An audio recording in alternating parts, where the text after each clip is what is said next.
आज भाईचारे के इस जहर ने हम सबको खत्म करके रख दिया है। आप यदि सोचते हैं कि अभी तो ये बांग्लादेश में हो रहा है और भारत में ऐसा नहीं होगा, हम सब सुरक्षित हैं, तो ये आप सबका भ्रम है। बांग्लादेश कभी भारत का हिस्सा हुआ करता था। 1971 में जब बांग्लादेश में भुखमरी हुई, जब बांग्लादेश भारत से अलग हुआ, वहां पर रोटी नहीं थी। मुसलमान वहां के 2-2 रोटी के लिए मोहताज हो रहे थे। तो ढाका में जो इस्कॉन मंदिर था, वहां के पुजारियों ने, इस्कॉन के लोगों ने न्यूयॉर्क में अपने कार्यक्रम करके कई लाख मिलियन डॉलर रुपया इकट्ठा किया और वहां बांग्लादेश में लाकर के मुस्लिम जो वहां के वासी थे उनको खाना खिलाया। लेकिन जब विद्रोह हुआ तो सबसे पहले इस्कॉन मंदिर को टारगेट बनाया गया और जगन्नाथ की मूर्तियों में आग लगा दी गई, मंदिरों में आग लगा दी गई, सारे पुजारियों को, सारे इस्कॉन के लोगों को जला करके जिंदा राख कर दिया गया।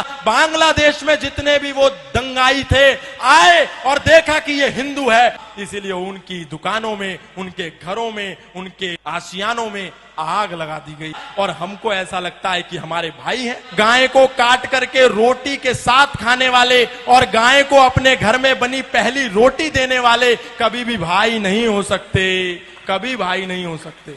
इसलिए ये झूठी दोस्ती और झूठा भाईचारा छोड़िए।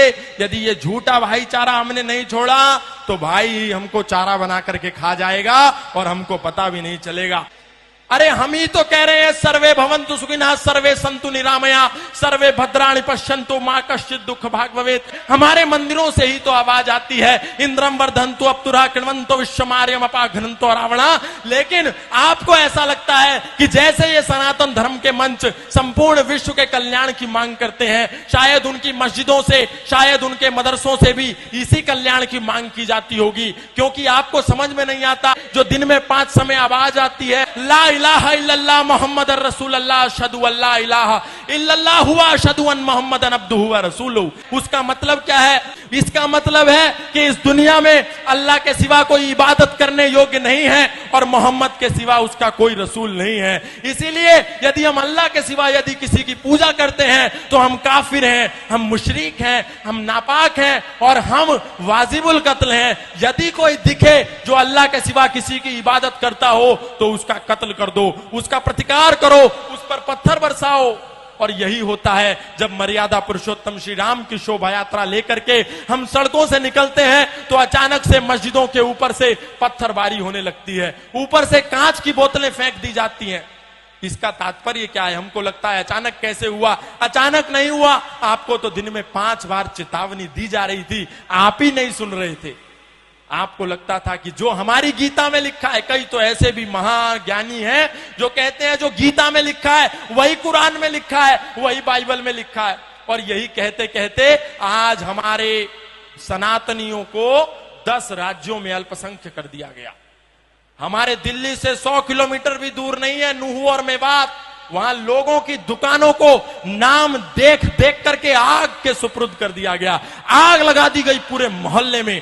और ये आगजनी जो आज बांग्लादेश में हो रही है, ऐसी आगजनी प्रत्येक दिन भारत के कई राज्यों में होती है, लेकिन हम सो रहे हैं। हम जय जय श्री राम, जय जय श्री राधे, जय जय श्री कृष्णा के नारे लगाते हैं, लेकिन कभी नहीं देखते कि मर्यादा पुरुषोत्तम श्री राम ने एक महिला के सम्मान के लिए 7 समुंदर पार जाकर के दुनिया का सबसे बड़ा सेतु बना करके 50 किलोमीटर का सेतु बांध करके उस अत्याचारी, उस पापी को मारा। मतलब ये हम सीखते नहीं, केवल सिया राम जय राम जय जय राम और कहानी खत्म, बस।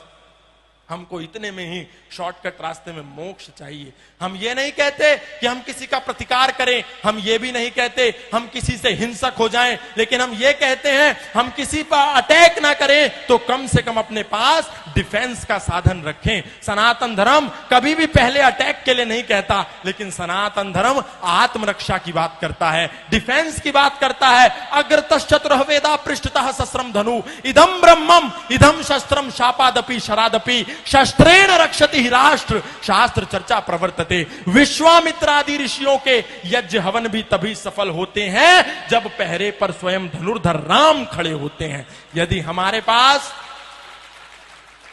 शस्त्र और शास्त्र नहीं होगा तो हमारा कल्याण 10 सालों में हो जाएगा, ये आप मान करके चलिए। आज सनातनियों ने अपने शस्त्रों को भी कोने में फेंक दिया और शास्त्रों में भी दूर हो गए, बोले बस इनको तो लाल कपड़े में रखेना। नहीं, राम वही जो मर्यादाओं की परिभाषा बने रहे, राम वही जो भारत भू की अंतिम आशा बने रहे। अरे जिसने राजमहल के वैभव को सन्यासी बना दिया, जिसने खुद को राजा से हंसकर वनवासी बना दिया, माना उसकी जन्मभूमि मुद्दे पर हर काम जरूरी है, मगर अयोध्या से पहले हर दिल में राम जरूरी है, मगर अयोध्या से पहले। इसलिए संकल्प लेकर के कहिए कि आज के बाद हम जातिवाद नहीं करेंगे। जातिवाद को नहीं छोड़ा तो वही हाल होगा जो बांग्लादेश में हुआ। किसी ने जाकर के नहीं पूछा कि तुम ब्राह्मण हो क्या, तुम जाट हो क्या, तुम गुजर हो क्या, तुम मणिया हो क्या, तुम मारवाड़ी हो क्या, तुम तेली हो क्या, तुम धोबी हो क्या। बांग्लादेश में जितने भी वो दंगाई थे आए और देखा कि ये हिंदू है, फिर वो चाहे जाट था, चाहे गुजर था, चाहे इस्कॉन का था, चाहे आर्यों का था, चाहे राधा स्वामी था, चाहे निरंकारी था, उसने देखा कि ये हिंदू था। इसीलिए उनकी दुकानों में, उनके घरों में, उनके आशियानों में आग लगा दी गई। इसीलिए कुछ दिन के लिए इस जातिवाद के जहर से बाहर निकलिए और एक होकर के सब लोग ओम ध्वज के नीचे आ जाइए। तो एक होकर के ओम ध्वज के नीचे तभी काम बनेगा, क्योंकि वो सब चांद सितारे के नीचे हैं। चाहे बरेलवी हो, चाहे अहमदिया हो, चाहे मोहम्मदी हो, चाहे कुरैशी हो, सब एक हैं, लेकिन हम बटे हुए हैं। ये छोड़िए, हम सब